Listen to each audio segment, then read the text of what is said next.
موضوع الدرس في بيان العلم الكامل والعلم المحيط لله تعالى سبحانه، سورة فصلت تفسير ابن كثير.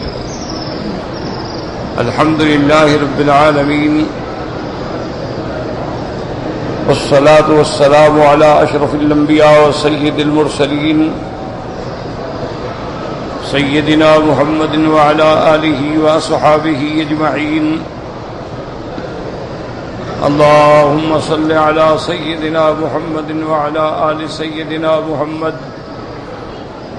كما صليت على إبراهيم وعلى آل إبراهيم في العالمين إنك حميد مجيد. أعوذ بالله من الشيطان الرجيم. بسم الله الرحمن الرحيم. من عمل صالحا فلنفسه ومن أساء فعليها وما ربك بظلام للعبيد. إليه يرد علم الساعة وما تخرج من ثمرات من أكمامها وما تحمل من أنثى ولا تضع إلا بعلمه.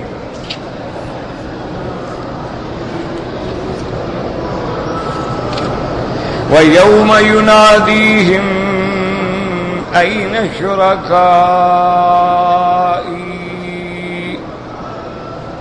قالوا آذناك ما منا من شهيد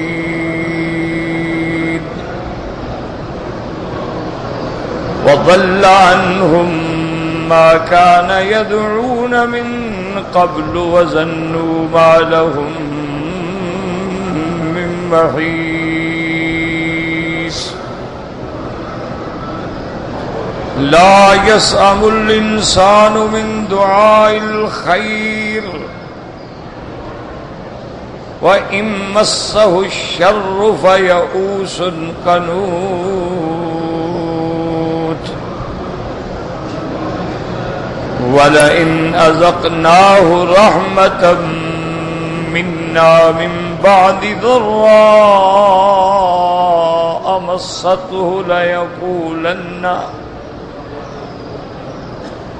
ليقولن هذا لي وما أظن الساعة قائمة ولئن رجعت إلى ربي إن لي عنده للحسنى فلننبئن الذين كفروا بما عملوا ولنذيقنهم من عذاب غليظ. وإذا أنعمنا على الإنسان أعرض ونأى بجانبه وإذا مسه الشر فذو دعاء عريض. اللہ تبارک و تعالی نے کلام مقدس میں ارشاد فرمایا ہے کہ من عمل صالحا فلنفسہ. تمام دلائل واضح کر دیے گئے کہ اللہ کا قرآن ایک سچی کتاب ہے، منزل من اللہ ہے، لغت عربی میں ہے، بلیغ ہے، فصیح ہے، سمجھنا چاہے کوئی تو سمجھ سکتا.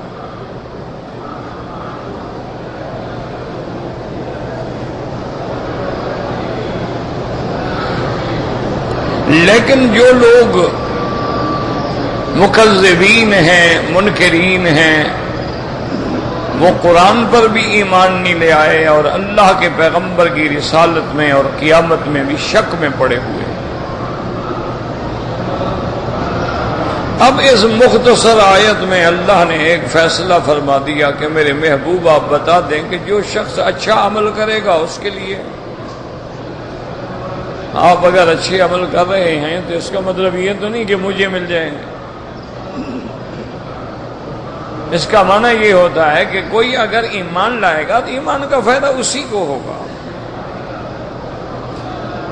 اور من اساء، اور جس نے برا کیا، شرک کیا، بدعملی کی، تو اس کا وبال بھی اسی پہ ہوگا. وما ربک بظلام للعبید، تیرا رب جو ہے اپنے بندوں پہ ہرگز ظلم کرنے والا نہیں.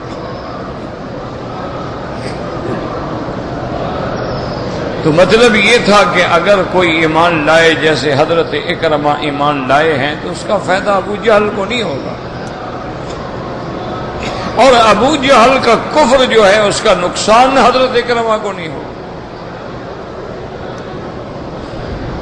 ہاں، ایک ہوتا ہے مومنوں کے اعمال کا فائدہ، وہ ایک دوسرے کو ہوتا ہے.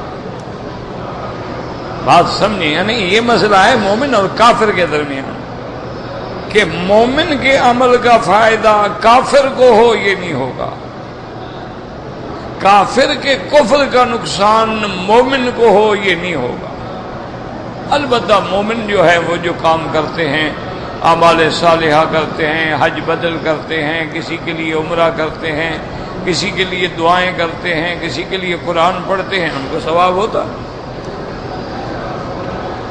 حتیٰ کہ احادیث مبارک میں یہ بات بھی موجود ہے کہ کوئی بندہ مثلا زندگی میں اپنے والدین کا نافرمان تھا، والدین فوت ہو گئے، اس کی نافرمانی کے دور میں ہی فوت ہو گئے. اب اگر وہ ان کی موت کے بعد ان کے لیے دعائیں کرے، ان کے لیے حج کرے، ان کے لیے عمرے کرے، ان کے لیے خیرات کرے، ان کے لیے صدقات جاریہ کرے، تو اس کی وجہ سے جب ان کے درجات بلند ہوتے ہیں تو اللہ اس کی یہ غلطیاں معاف کر دیتے ہیں، قیامت میں وہ بھی فرما برداروں میں شامل ہو جائے. تو مومن کو تو فائدہ ہوگا. اب ایمان والوں کے لیے انبیاء شفاعت فرمائیں گے تو فائدہ ہوگا، اولیاء اللہ شفاعت فرمائیں گے فائدہ ہوگا، اللہ کے قرآن حافظ قرآن شفاعت کریں گے فائدہ ہوگا. حتیٰ کہ صحیح حدیث میں آتا ہے کہ قیامت والے دن اللہ تبارک و تعالی حافظ کو حکم دیں گے کہ اپنے والدین کو میری دربار میں پیش کرو. پیش کرے گا تو اللہ حکم دیں گے ان کے والدین کے سر پہ جنت کے تاج رکھے جائیں. حضور نے فرمایا وہ تاج ایسے ہوں گے کہ ان کا ایک موتی بھی اگر آج اللہ ظاہر کر دے تو سورج بے نور ہو جائے. تو اب حافظ قرآن تو یہ ہے، لیکن والدین کو تاج مل رہے ہیں.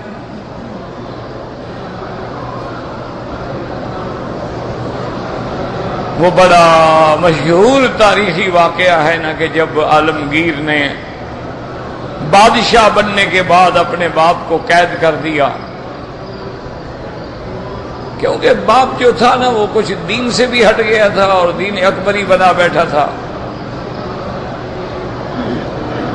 اور وہ کچھ اس قسم کی عیاشیوں میں اور کافروں میں اور ہندوؤں میں پڑ گیا تھا کہ ملک جانے کا بھی خطرہ ہو گیا تھا. تو بہرحال باپ کو اس نے گرفتار کر دیا، لیکن اس کو احساس تو تھا، چونکہ وہ خود بھی بڑا دین والا آدمی تو تھا نا، اس کو دیندار تو تھا. اسی نے تو یہ فتاوی مرتب کیا ہے نا، فتاوی عالمگیری.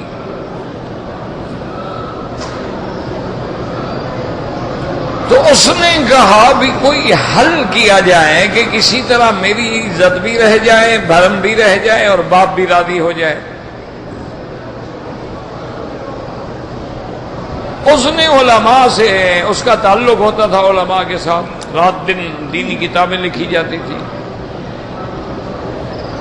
اس نے علماء سے کہا کہ بھئی کوئی حل نکالو کہ بھئی والد میرا آخر راضی ہو جائے.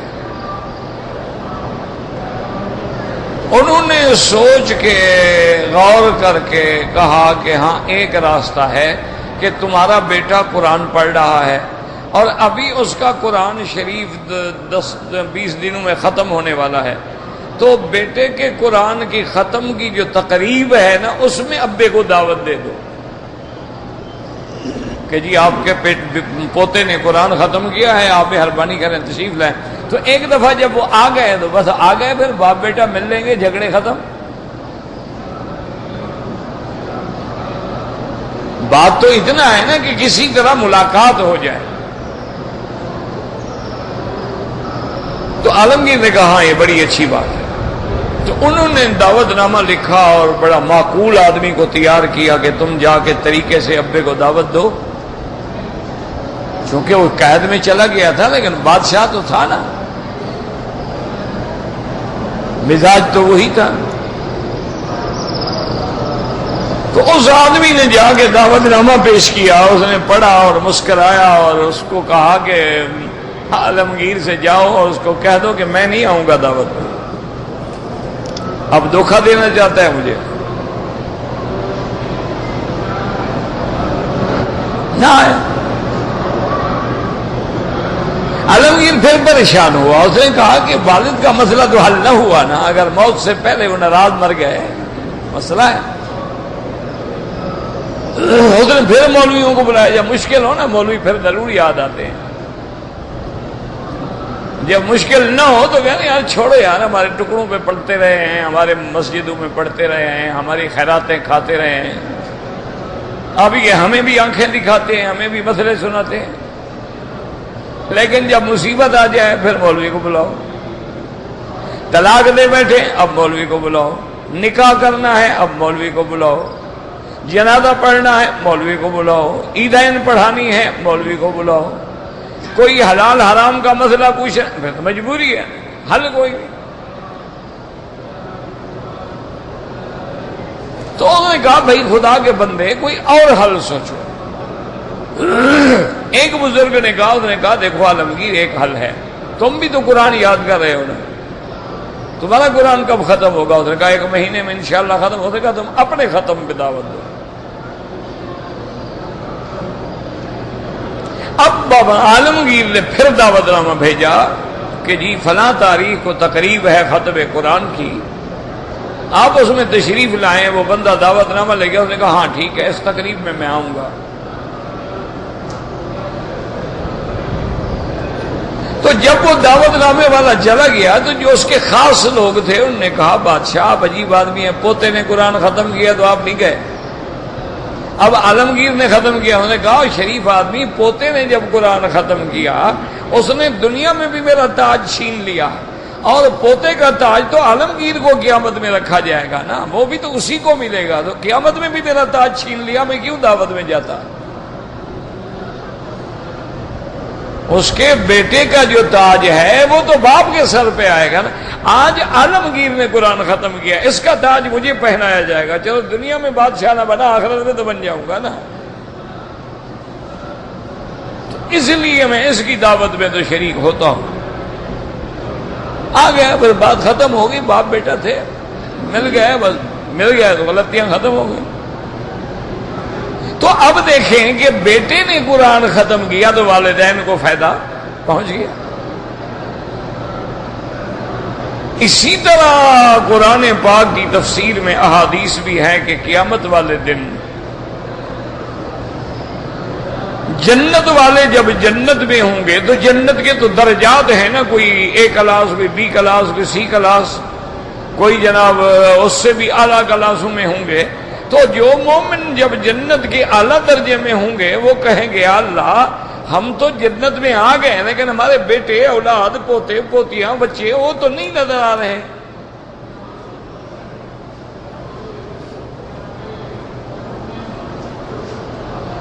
اللہ فرمائیں گے میرے بندے تمہاری اولاد بھی جنت میں ہے۔ انہوں نے کہا یا اللہ جنت میں تو ہے نا لیکن میرے ساتھ تو نہیں ہے نا۔ تو اللہ فرمائیں گے میرے بندے تمہارے اعمال اتنے اونچے ہیں، تم اس درجے کے حقدار ہو، تمہارے پاس فرسٹ کلاس کی ٹکٹ ہے، ان کے پاس تھرڈ کلاس کی ہے، تو تمہارے ساتھ کیسے بیٹھے؟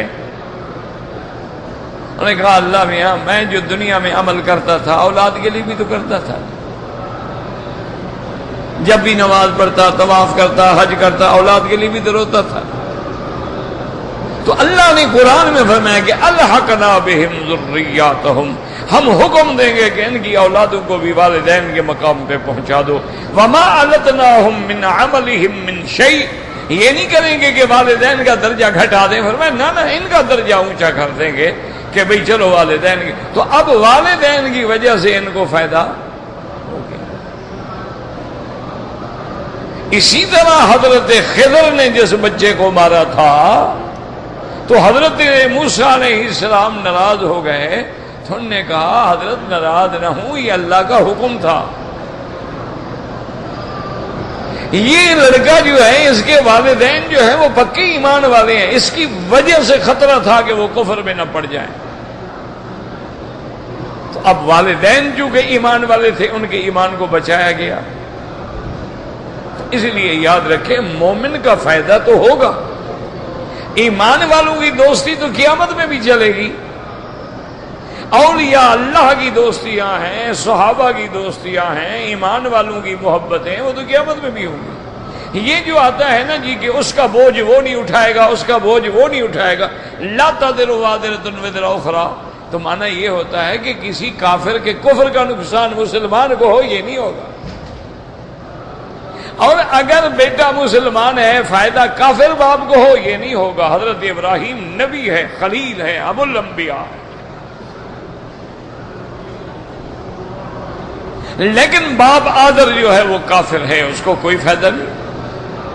حتیٰ کہ حدیث میں آتا ہے قیامت والے دن میدان محشر میں سیدنا ابراہیم کھڑے ہوں گے، دیکھیں گے کہ آدر کو اس کے ابا کو فرشتے پکڑ کے بڑی توہین کے ساتھ جنت جہنم کی طرف لے جا رہے ہیں. تو حضرت ابراہیم الخلیل پکاریں گے کہ یا اللہ مہربانی فرمائیں، آپ کا وعدہ تھا یوم لا یخزی اللہ النبی والذین آمنوا معہ، قیامت والے دن میں اپنے انبیاء کو، ان پہ ایمان لانے والوں کو رسوا نہیں کروں گا. میرا اللہ مہربانی فرمائے ایو خزی من الاب الابعد، اس سے زیادہ میری رسوائی کیا ہوگی کہ میرا باپ جہنم میں جا رہا ہے. اللہ حکم دیں گے کہ ابراہیم آنکھیں بند کرو. ابراہیم آنکھیں بند کریں گے، فرمایا کھولو، تو اللہ آدر کو ایک حیوان کی شکل میں بدل دیں گے. اللہ فرمائیں گے کہ ابراہیم ہم نے اس کی شکل بدل دی، اب کوئی نہیں پہچانے گا کہ یہ آدر ہے، لیکن ہم اس کو جہنم سے نہیں چھوڑیں گے، وہ کافر ہے. تو اب یعنی ایمان والا کافر کو فائدہ پہنچائے یہ نہیں. کسی کافر کے کفر کا نقصان، بیٹا مسلمان ہو گیا، بیوی مسلمان ہو گئی، بیٹیاں مسلمان ہو گئی، باپ کفر میں مر گیا، ان کو کوئی نقصان نہیں. اس لیے فرمایا من عمل صالحا فلنفسہ، اور جس نے اچھا عمل کیا، سب سے اچھا عمل تو تب ہے پہلے ایمان ہو تو عمل بھی ہوگا اچھا، جب ایمان نہ ہو تو عمل کیا. اسی لیے ہمیشہ ایمان کی شرط ہوتی ان الذین آمنوا وعملوا الصالحات،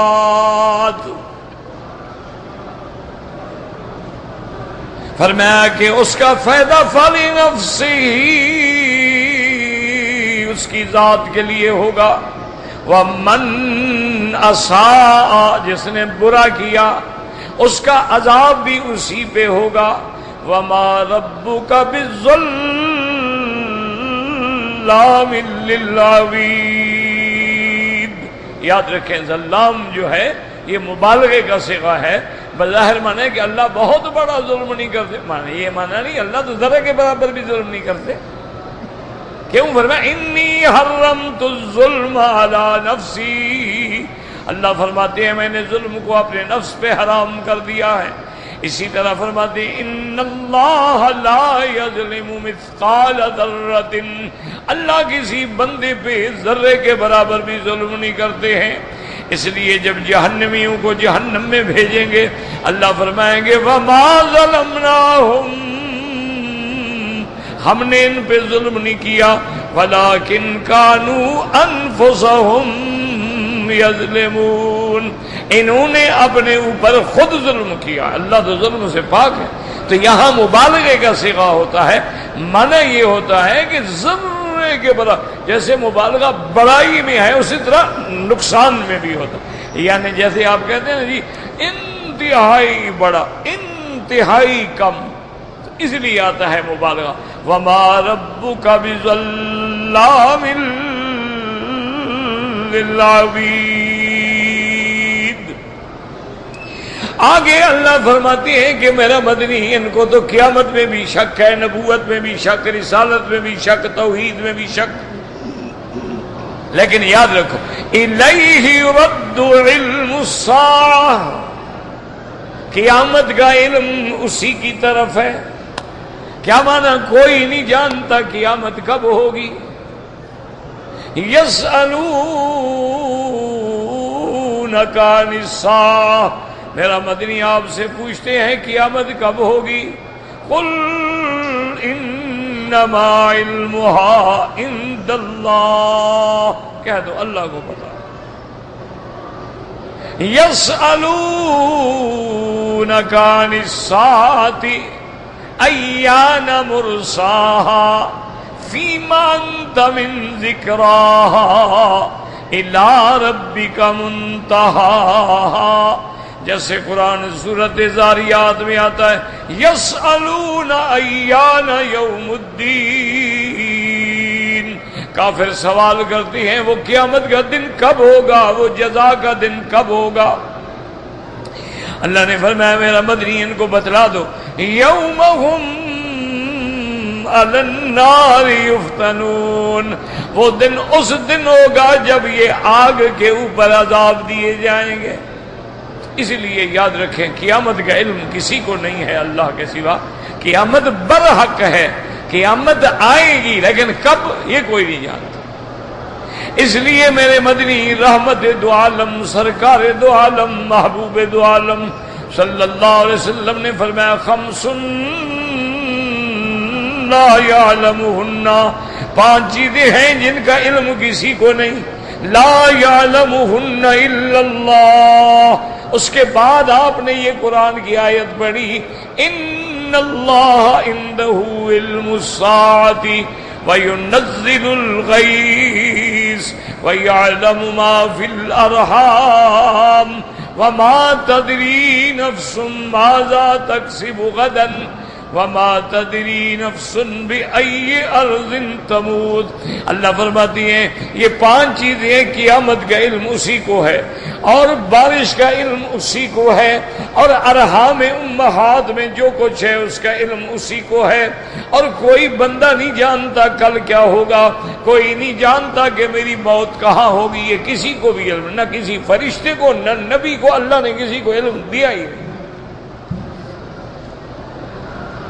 یاد رکھیں کہ آج کل جو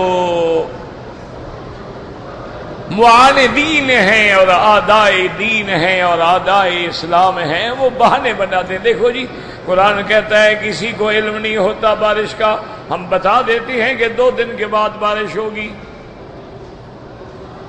تو ہمیں بھی علم ہے، ہم نے بتا نہیں دیا کہ فلاں علاقوں میں موسمیات کا محکمے نے پیشین گوئی کی ہے کہ موسلا دھار بارش ہوگی، فلاں علاقے میں گرج چمک کے ساتھ بارش ہوگی، فلاں علاقے میں یالہ باری ہوگی۔ دیکھو ہم بتا رہے ہیں، تو یاد رکھو یہ جہالت ہے، یہ دھوکے والی بات۔ پہلی بات تو یہ ہے کہ اللہ کی خبر یقینی ہوتی ہے اور ان کی خبر جو ہے ظنی ہوتی ہے، گمان ہے، ہو جائے نہ ہو۔ کبھی خبر دیتے ہیں نہیں ہوتی، کبھی خبر دیتے ہیں کہ جناب بڑا طوفانی ہوائیں چلیں گی، نہیں چلتے، تو یہ خبر تو یقینی نہ ہوئی۔ علم یقین جو ہے کہ جس میں کوئی ذرے کے برابر شبہ نہ ہو وہ اللہ کی ذات ہے۔ اچھا دوسری بات یہ ہے کہ یہ بتا دیں گے پانی گرے گا، پیمائش کریں گے 2 انچ بارش ہوئی، یہ بتا سکتے ہیں کتنے قطرے گرے؟ دنیا کا کوئی کمپیوٹر بھی نہیں بتا سکتا۔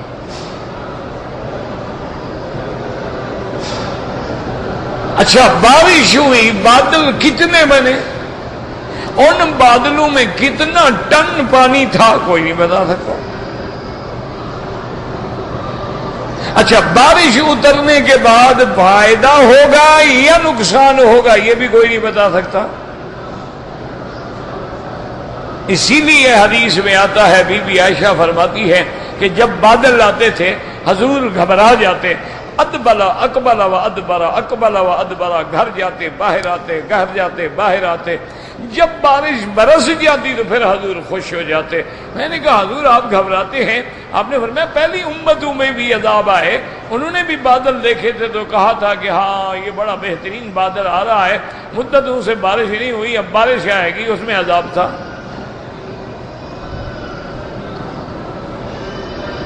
تو میں بھی ڈرتا ہوں کہ کہیں میری امت پر بھی ایسا عذاب نہ آ جائے.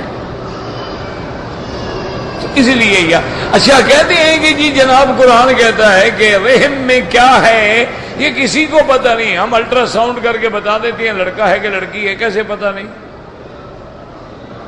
تو یہ بھی جہالت ہے. یاد رکھو تم اسی کا بتاؤ گے جس کا الٹرا ساؤنڈ ہوگا. جو دریا میں مچھلیاں ہیں ان کا الٹرا ساؤنڈ کون کرے گا؟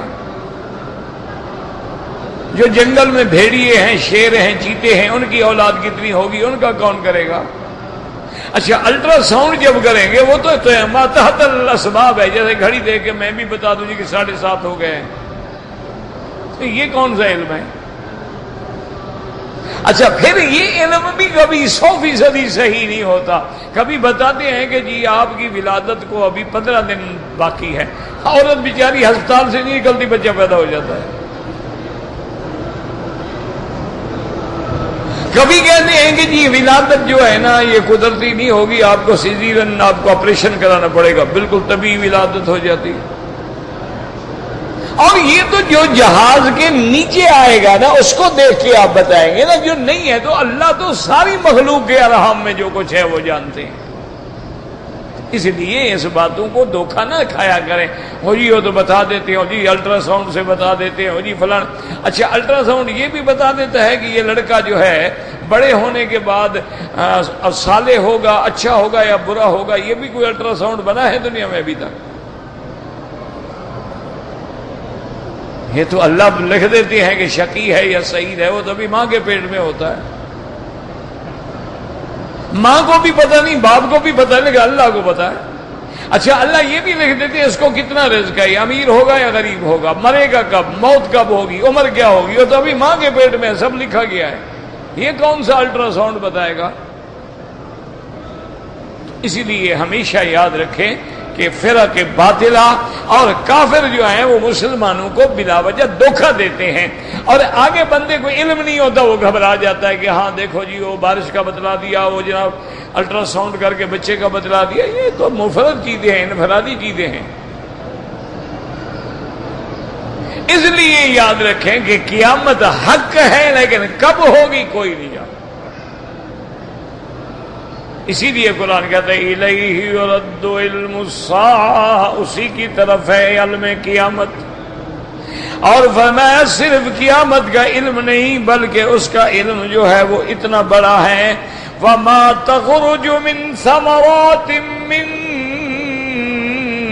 اکمامها، اکمام کہتے ہیں غلاف، جو پھلوں کے اوپر غلاف ہو جاتا ہے، یا گندم کے دانے کے اوپر غلاف ہو جاتا ہے، باجری کے دانے کے اوپر غلاف ہو جاتا ہے.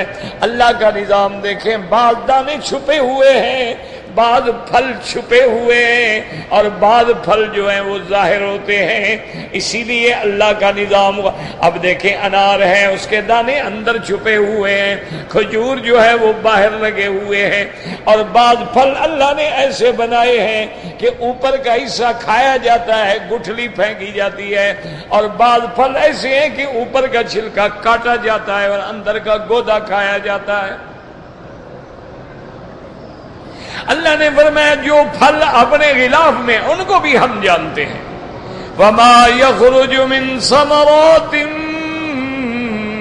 من اكمامها وما تحمل من انثى اور کوئی عورت جب حاملہ ہوتی ہے ہم جانتے ہیں فلا تضع الا بعلمہ، اور جب وہ وضع حمل ہوتا ہے وہ بھی اللہ کے علم میں ہوتا ہے۔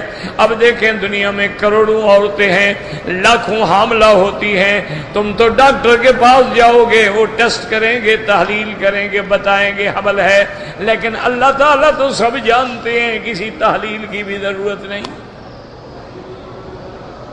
اور کب وضع حمل ہوگی، بچہ صحیح ہوگا یا مردہ ہوگا، 9 مہینے پورا ہوگا یا 6 ماہ کا ہوگا یا 7 ماہ کا ہوگا، اسقاط ہوگا یا صحیح ہوگا، شقی ہوگا، سعید ہوگا۔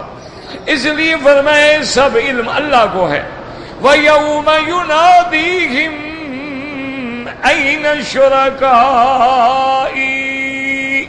اور قیامت والے دن اللہ تبارک و تعالیٰ فرمائیں گے، بلائیں گے، اے مشرکو، اے کافرو، غیر اللہ کی پوجا کرنے والو، غیر اللہ کو حاجت روا مشکل کشا سمجھنے والو، جو تم نے میرے شریک بنا رکھے تھے وہ کدھر ہیں؟ بلاؤ ان کو، تمہیں چھڑائیں۔ وہ جو تم نے شریک بنائے تھے کدھر گئے؟ وہ ساری زندگی جو چوریاں کھاتے رہے، خون دینے والے تو ہے نہیں نا، چوری والے بجنو آج کدھر چلے گئے؟ بلاؤ ان کو۔ وَيَوْمَ يُنَادِيهِمْ أَيْنَ شُرَكَائِي، اب پتہ ہے کافر کیا کہیں گے؟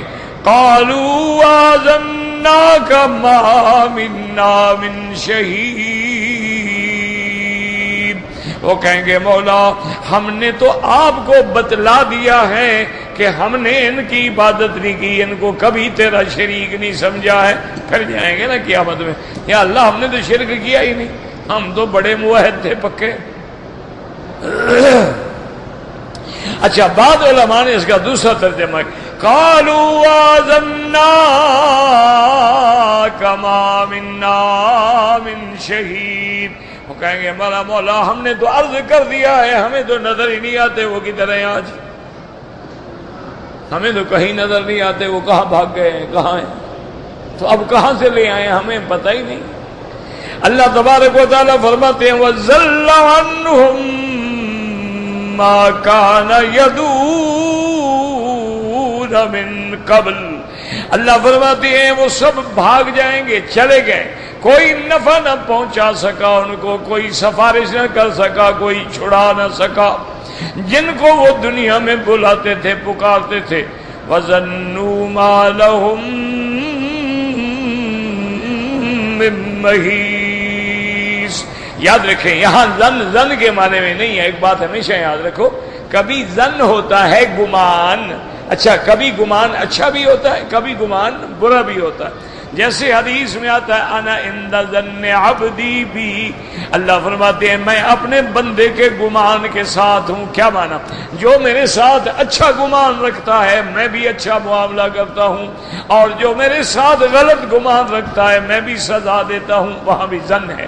اچھا کبھی ظن جو ہے منع ہوتا ہے، بلا وجہ کسی کے بارے میں برا گمان کرنا، ان بعض الظن اسم، اللہ فرماتے ہیں بعض گمان جو ہے وہ گناہ ہوتے ہیں، ایسے فلانا ایسا ہے، فلانا ایسا، ایسے بیٹھے بیٹھے گمان کر رہا ہے، یہ جو ہے یہ ظن، اس کو کہتے ہیں ظن سوء۔ اسی لیے جیسے قرآن دوسری جگہ کہتے ہیں وَلَٰكِنْ ظَنَنْتُمْ أَنَّ اللَّهَ لَا يَعْلَمُ كَثِيرًا مِّمَّا تَعْمَلُونَ، اللہ فرماتے ہیں لیکن تم لوگوں نے یہ گمان کیا تھا کہ جو کچھ ہم کر رہے ہیں اللہ کو پتہ نہیں ہے۔ ذَلِكُمْ ظَنُّكُمُ الَّذِي ظَنَنْتُمْ بِرَبِّكُمْ أَرْدَاكُمْ فَأَصْبَحْتُمْ مِنَ الْخَاسِرِينَ، اللہ فرمایا کہ بدبختو یہی تمہارا غلط گمان تھا اپنے رب کے بارے میں جس نے تم کو تباہ کر ڈالا۔ لیکن کبھی ظن یقین کے معنی میں بھی ہوتا ہے، لفظ ظن ہوتا ہے لیکن یقین کے معنی، جیسے الذین یظنون انہم ملاقو ربہم، وہ مومنین جن کو یقین ہے کہ ہم اپنے رب سے ملیں گے، رب کے پاس جائیں گے، یہاں یقین کے معنی میں، جیسے قیامت میں آتا ہے کہ جب مومن کو نام عمل ملے گا خوش ہوگا اور کہے گا انی ظننت انی ملاق حسابیا، مجھے یقین تھا کہ میں نے اللہ کی دربار میں جانا ہے، حساب ہونا ہے، اس لیے میں نے اچھے عمل کیے، تیار ہو کے آیا، آج دیکھو مجھے کامیاب ہو گیا نا، مجھے رزلٹ مل گیا نا، میرا نام عمل دیکھو، پڑھو، آؤ ادھر آؤ، دیکھو میں کامیاب ہو گیا ہوں، میں تو فرسٹ کلاس نمبر لیا ہے میں نے۔ تو کبھی ظن بمانے گمان، کبھی ظن بمانے یقین، یاد یہاں یقین کے معنی ہے۔ وَظَنُّوا، یعنی مشرکین کو اب یقین ہو جائے گا قیامت والے دن، وَظَنُّوا مَا لَهُم مِّن مَّحِيصٍ، ان کو یقین ہو جائے گا کہ اب ان کا اللہ کے عذاب سے کوئی چھٹکارے کا رستہ نہیں ہے، اب یقین ہو جائے گا کہ اب نہیں بھاگ سکتے ہیں، اب تو بس جہنم میں مرنا ہی ہے، جلنا ہی ہے، اور تو کوئی حل ہی نہیں۔ اللہ فرماتے لا يسأم الانسان من دعاء الخير وإن مسه الشر فيئوس كنود۔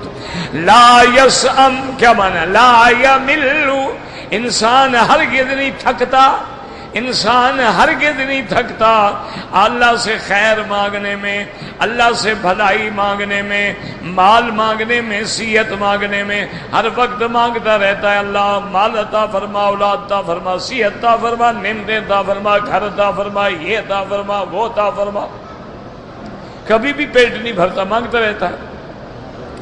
لیکن اللہ فرماتا ہے کہ حال یہ ہے وَإِن مَّسَّهُ الشَّرُّ، لیکن اگر کبھی اس پہ ہم نے مصیبت ڈال دی یا مصیبت پڑ گئی، فَيَئُوسٌ كَنُودٌ، اب مایوس ہو کے نا امید ہو کے بیٹھ جاتے، یار خدا تو سنتا ہی نہیں، ہماری تو سنتا ہی نہیں، پھر مایوس ہو جاتا ہے۔ جیسے آج کل عام لوگ دیکھو نا جی، جو ستائے وہ کہتے ہیں یار خدا بھی غریبوں کی نہیں سنتا ہے، تو کفر ہے اللہ کے بندے، خدا تو شیطان کی بھی سنتا ہے۔ خدا تو خدا ہے نا، ساری اس کی مخلوق ہے، وہ تو سب کی سنتا ہے۔ یہ کہنا کہ خدا ہماری نہیں سنتا، یا دیکھو جی ہم تو مانگتے مانگتے مانگتے یار 20 سال ہو گئے، ہماری دعا تو قبول ہی نہیں ہوتی، یہ بھی کفر ہے۔ یاد رکھو ہر دعا قبول ہوتی ہے، ہر دعا، شرط یہ ہے کہ ضروری نہیں ہے کہ جو ہم نے مانگا مل گیا۔ ہم نے دعا مانگی لیکن اللہ نے مصیبت ٹال دی، ہم نے دعا مانگی وہ نہ ملی لیکن محفوظ کر دی گئی کہ اس کا بدلہ اللہ ہمیں قیامت میں دیں گے۔ دعا تو خالی نہیں جاتی، کبھی اصل چیز مل گئی، کبھی مصیبت ٹل گئی، کبھی قیامت کے لیے محفوظ ہو گئے۔ تو اس لیے اللہ فرماتا ہے کہ جب میرے بندے پہ کوئی تکلیف آتی ہے، بیماری آتی ہے، دکھ آتا ہے، بھوک آتی ہے، پھر جناب بیٹھے مایوس ہو کے، نا امید ہو کے، اور بندے کا حال یہ ہے۔ اللہ تبارک و تعالیٰ وَلَئِنْ أَذَقْنَاهُ رَحْمَةً مِنَّا مِن بَعْدِ ضَرَّاءٍ مَسَّتْهُ لَيَقُولَنَّ هَٰذَا لِي، اگر ہم اپنے بندے کو اس کی تکلیف کے بعد رحمت فرما دیں، مہربانی فرما دیں، اس کی تکلیف دور کر دیں، فقر دور کر دیں، کہتے ہیں یہ تو ہونا تھا یار، یہ جو نفع ہو گیا ہے اس میں اللہ کا کیا ہے، میں نے محنت کی ہے، میں نے بڑا اچھا بزنس کیا، تمہیں پتہ نہیں، تم نے اچھا نہیں کیا، تو یہ تو ہونا تھا مجھے ساتھ، یہ تو مجھے ملنا تھا۔ وَمَا ظُنُّ السَّاعَةَ قَائِمَةً، پھر کہتے ہیں یار مجھے تو خیال ہے قیامت ہوگی نہیں، بس ہمیں ڈرانے کے لیے مولوی نے بنایا ہوا ہے قیامت ہوگی، قبر ہوگی، قیامت ہوگی، کچھ بھی نہیں ہوگا، کوئی قیامت شیامت نہیں ہے۔ وَلَئِن رُجِعْتُ إِلَىٰ رَبِّي إِنَّ لِي عِندَهُ لَلْحُسْنَىٰ، اگر مان لوں کہ قیامت ہوگی، اس کی طرف لوٹیں گے تو وہاں بھی مجھے سب سے اچھی نعمتیں ملیں گی۔ کیوں؟ میں دیکھو نا دنیا میں میں اچھا ہوں تو اللہ نے مجھے دی ہے نا، تو یہاں دی ہے وہاں بھی دے گا، یہاں جن کو نہیں ملی وہاں بھی نہیں ملیں گی، پھر اپنے خیال کرتا ہے۔ فَلَنُنَبِّئَنَّ الَّذِينَ كَفَرُوا بِمَا عَمِلُوا وَلَنُذِيقَنَّهُم مِّن من عذاب غلیظ۔ اللہ نے فرمایا ہم خبردار کرتے ہیں جو کافر ہیں اور جو کچھ کر رہے ہیں، ہم ان کو بڑا سخت گاڑھا عذاب چکھائیں گے۔ وَإِذَا أَنْعَمْنَا عَلَى الْإِنسَانِ أَعْرَضَ وَنَأَىٰ بِجَانِبِهِ۔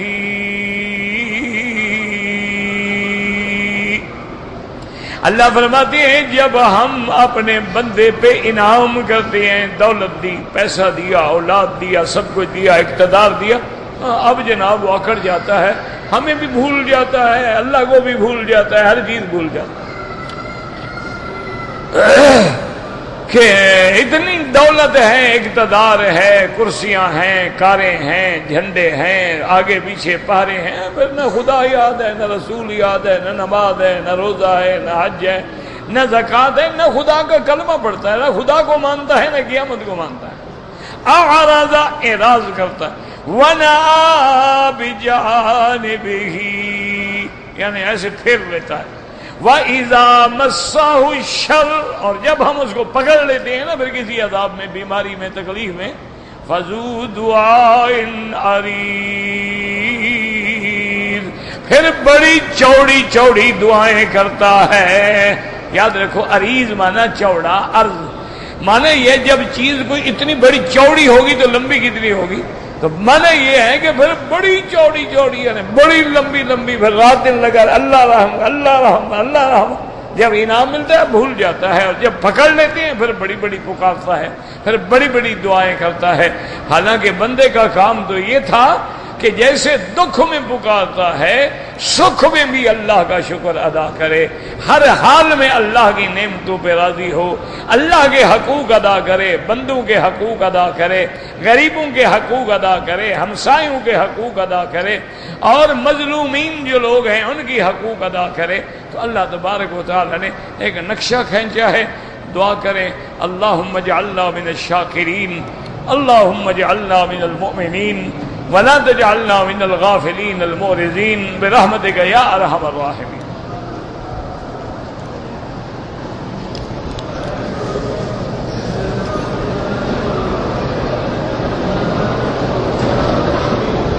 کہتے ہیں جی کہ قرآن شریف کا آسان ترجمہ پڑھنے کے لیے اور سورتوں کے اسباب نزول جاننے کے لیے میرا بھائی اصل بات تو یہ ہے، کوشش یہ کرو کہ کسی اپنے قریب کے عالم کے پاس جا کے تھوڑا تھوڑا ترجمہ پڑھا کرو۔ جب ایک دو پارے پڑھ لو گے نا اب تمہیں سمجھ پیدا ہو جائے گی، انداز آ جائے گا قرآن سمجھنے کا اور پڑھنے کا۔ ویسے مطالعے کے طور پہ اگر آپ اردو کی تفسیریں دیکھنا چاہتے ہیں، عربی میں تو ماشاءاللہ بڑی تفسیریں ہیں نا،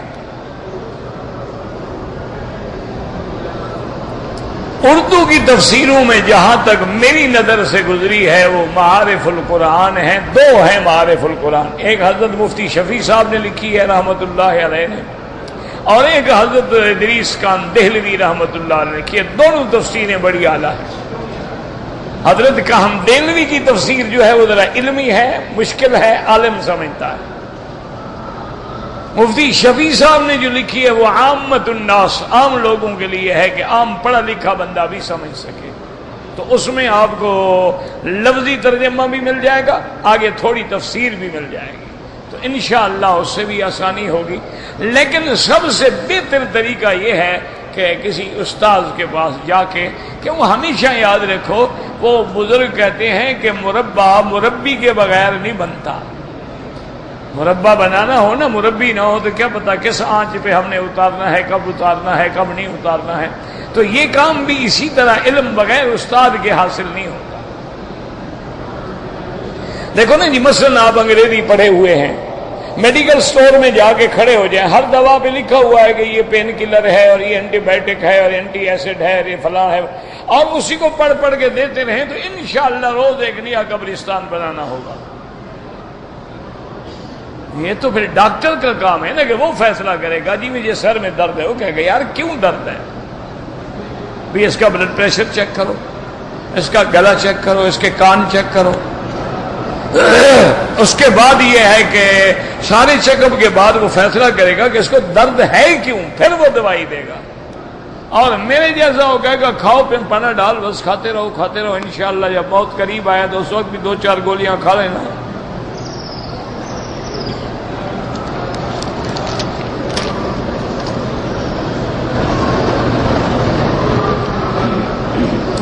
کہتے جی کہ اگر، ہاں یہ بالکل صحیح حدیث ہے کہ اگر طعام موجود ہے اور نماز بھی پڑھنی ہے تو پہلے کھانا کھا لو، کیونکہ تم نماز میں کھڑے ہو اور فکر کھانے کا ہے، اس میں بہتر ہے کہ کھانا کھا رہے اور فکر نماز کا. اسی طرح اگر تمہیں پیشاب یا پخانے کا زور ہو رہا ہے، پکڑ کے کھڑے ہوئے تو تمہاری نماز تو پیشاب ہو گئی، نعوذ باللہ. تو وہ بھی منع ہے. جاؤ اپنا فارغ ہو کے آ کے پھر آرام سے پڑھو.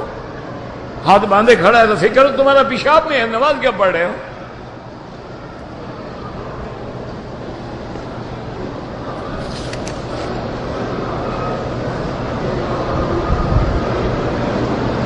اگر نماز پڑھنی ہے تو نیت زبان سے کرنا ضروری ہے؟ بالکل نہیں. نیت دل میں ہوتی ہے میرے بھائی، یاد رکھو. دیکھو نا، اب ہم بیٹھے ہیں مغرب پڑھ لی، اب کون سی نماز پڑھیں گے؟ تو نیت ہے تو بیٹھے ہیں نا، بس یہی نیت ہے، اللہ اکبر، ختم. وہ تو زبان سے استحضار ہوتا ہے. کیا مانا کہ ہم غافل لوگ ہیں، یہ نہ ہو کہ مغرب پڑھ رہے ہوں عشاء کہہ رہے ہوں، عشاء پڑھ رہے ہوں مغرب کہہ رہے ہوں، مغرب پڑھ رہے ہوں عصر کہہ رہے ہوں، تو زبان سے بھی کہہ دیا تو کوئی بات نہیں، ورنہ نیت تو دل میں ہوتی ہے.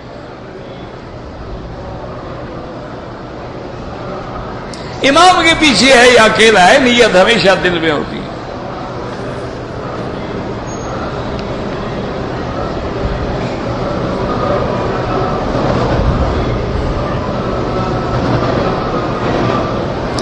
ایک آدمی نے شادی کے وقت اپنی بیوی کو سونا دیا تھا، کچھ سونا زیورات بیوی بھی لائی تھی، اور وہ زکوٰۃ جو ہے وہ شوہر ادا کرتا رہا. اب میاں بیوی میں طلاق ہو گئی تو کیا وہ شوہر اپنا سونا واپس لے لے؟ بالکل نہیں. یعنی پہلے شادیاں کرتے ہو، ایک دوسرے کی عزت لوٹتے ہو، اب وہ دیا ہوا بھی واپس نکلنا چاہتے ہو. زکوٰۃ دیتے رہو، تمہیں منت کی تھی کسی نے، دیتے رہو، تم نے خود دی ہے. نہ دیتے اس وقت تو بیوی کی خوشامد کر کے زکوٰۃ بھی تم بھرتے رہے، اب طلاق ہوگی تو ساری واپس لینا چاہتے ہو. بالکل ناجائز ہے، وہ بیوی کا ہے، جو دے چکے ہو خلاص. وَلَا تَأْخُذُوا مِنْهُنَّ شَيْئًا، ان سے کچھ نہیں دے سکتے.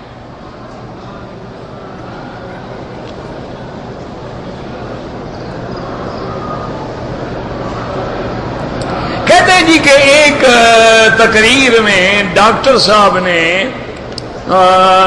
یزید کو رضی اللہ عنہ کہا ہے، تو اس سے پوچھو جس نے کہا ہے. میں نے تو نہیں کہا، جواب میں دوں، کہا اس نے ہے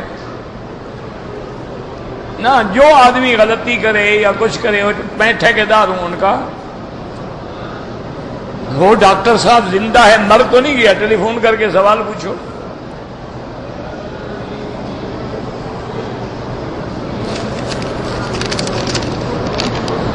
یہی ڈر ہوتا ہے نا میرے بھائی. ڈاکٹر ہیں نا، کبھی آپریشن ٹھیک ہو گیا، کبھی غلط ہو گیا. عالم ہونا اور بات ہے، ڈاکٹر ہونا اور بات ہے. یہ تو ڈاکٹر ہیں نا بیچارے، ان کا کیا گناہ ہے. آج کل تو پی ایچ ڈی کر لو بس ڈاکٹر کا لقب مل گیا، سب ڈاکٹر ہو گئے ماشاءاللہ. اچھا، جیسے اب انہوں نے، انگریز بڑا ظالم ہے نا، اس نے ہمارے بدن کو بھی تقسیم کر دیا ہے کہ یہ برین کا ڈاکٹر ہے، یہ ای این ٹی ڈاکٹر ہے، یہ میدے کا ڈاکٹر ہے، یہ گردے کا ڈاکٹر. اسی طرح دین کو بھی تقسیم کر دیا ہے. یہ حدیث کا ڈاکٹر ہے، اس کو قرآن نہیں آتا. یہ قرآن کا ڈاکٹر ہے، حدیث نہیں آتی ماشاءاللہ. اور اکثر ایسے ہیں جن کو دونوں نہیں آتی، ویسے ڈاکٹر ہیں ماشاءاللہ. اب ہم کیا کریں آخر؟ یہ تو نہیں نا کہ ہر ڈاکٹر کی غلطی کے ہم ٹھیکیدار. ان سے پوچھو، ماشاءاللہ زندہ موجود ہیں، سلامت ہیں، ٹیلی فون ہیں، چینل ہیں، ٹی وی ہے، میڈیا ہے، سوال کر سکتے ہیں آپ. کوئی بزرگ کہے کہ میں نے اللہ کو خواب میں دیکھا ہے تو خواب خواب ہوتا ہے. حضور نے فرمایا میں نے بھی خواب میں اللہ کو دیکھا. رأیت ربی بأحسن صورت. تو علماء بھی انبیاء کے وارث ہوتے ہیں. پھر خواب تو خواب ہے نا, کیا ہو جاتا ہے ایسے؟ حضرت خضر کی ملاقات ہوئی تھی حضور سے, میں تو موجود نہیں تھا, جو مولوی موجود ہو اس سے پوچھو. قرآن حدیث میں تو نہیں ہے کہ ملاقات ہوئی, چونکہ حدیث میں آتا ہے حضور نے فرمایا رحم اللہ اخی موسیٰ, اللہ میرے بھائی موسیٰ پہ رحم فرمائے, اگر صبر کر لیتے تو خضر کے ساتھ رہنے میں اور بھی راز کھلتے, اور بھی علم باہر آتا, لیکن موسیٰ علیہ السلام صبر نہ کر سکے تو مانے ملاقات نہیں ہوئی. ملاقات ہوتی تو حضور بھی پوچھ لیتے اور چیزیں.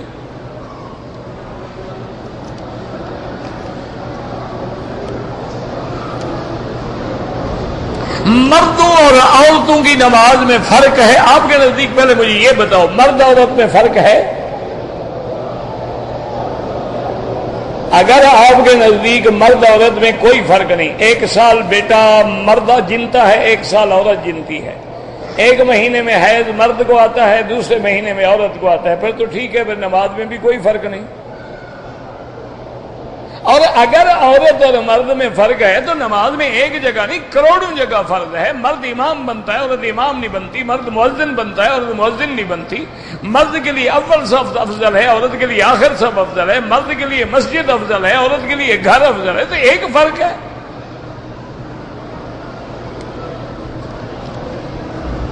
جتنا عورت رکوع میں یا سجود میں جتنا اپنے بدن کو زمین کے قریب کرے گی اتنا زیادہ ثواب ہوگا. اس کے لیے پردہ ضروری ہے.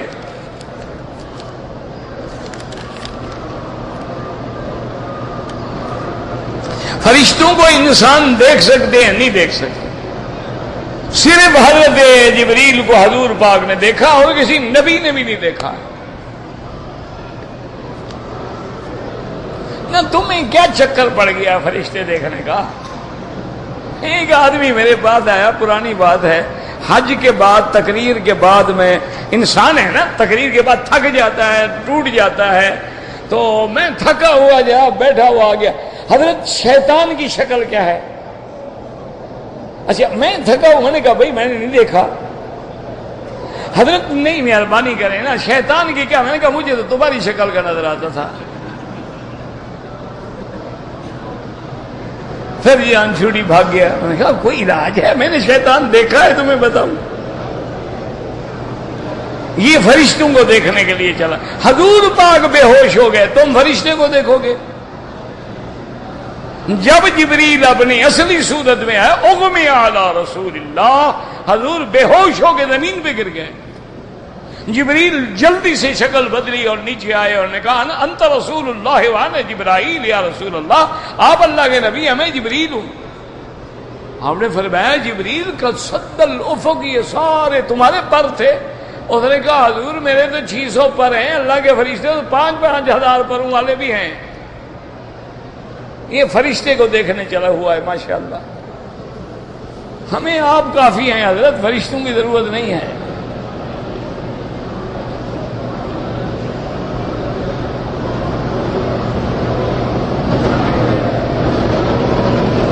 ایک آدمی ٹی وی لے گیا, فلم دیکھا, گناہ کیا, بس فلم دیکھا تو گناہ کیا.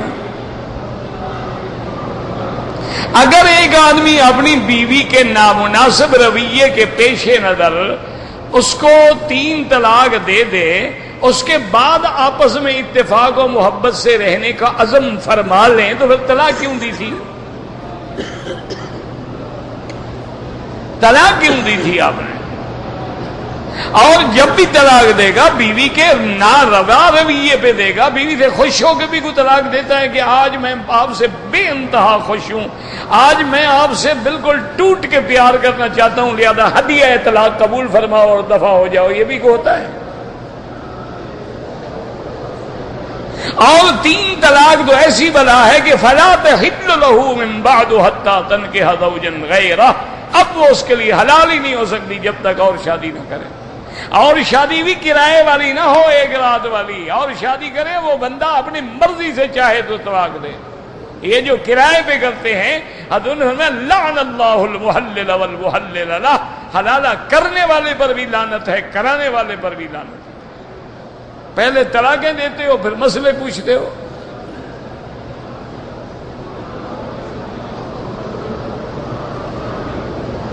عصر اور مغرب کے درمیان میں افضل یہی ہے کہ کوئی نماز نہ ہو، بعد میں ہو۔ صرف حنابلہ رحمہم اللہ کے نزدیک حرم میں جائز ہے، ہر جگہ پر یا رسول اللہ کہنا بالکل جائز نہیں ہے، نہ مدینے میں نہ مکے میں، صرف جب سامنے جائیں تو کہہ سکتے ہیں۔ اگر 4 مہینے کی بچی نے عمرہ کیا ہے ٹھیک ہے، والدین نے اٹھا لیا، انشاءاللہ اللہ ثواب دے گا، کوئی طواف الوداع نہیں ہے اس کے لیے۔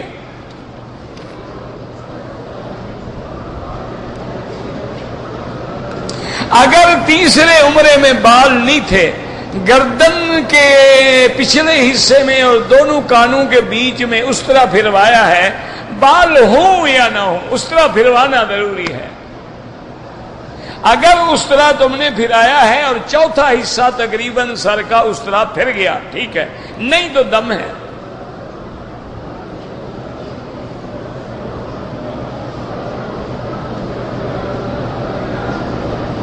میری والدہ والد فوت ہو گئے ہیں ٹھیک ہے، انا للہ و انا راجعون، عدت شروع ہو گئی جس دن سے آپ کے والد فوت ہوئے، اور اپنے گھر جائے، جا کے مکمل کریں۔ اب یہاں دوسرے ملک میں کیسے رہے گی غریب غیر قانونی طور پہ؟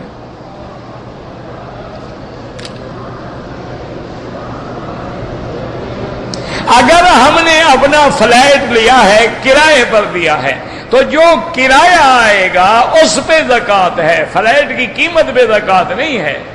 سال میں آپ کی جو آمدنی ہے خرچے کے بعد جو خالص نفع ہے اس پہ 2.5%۔ اگر مکے میں رہتے ہوئے طواف افضل ہے، لیکن کوئی عمرہ کرنا چاہے نفلی عبادت ہے۔ دوسرا عمرہ مدینے سے بھی بالکل کریں، اگر پھر کرنا ہے مسجد عائشہ ہے، جیرانہ ہے، جہاں سے مرضی آئے کریں۔ نمازی کے آگے نہ گزریں، مجبوری ہو تو سجدے کی جگہ سے دور ہو کے گزریں۔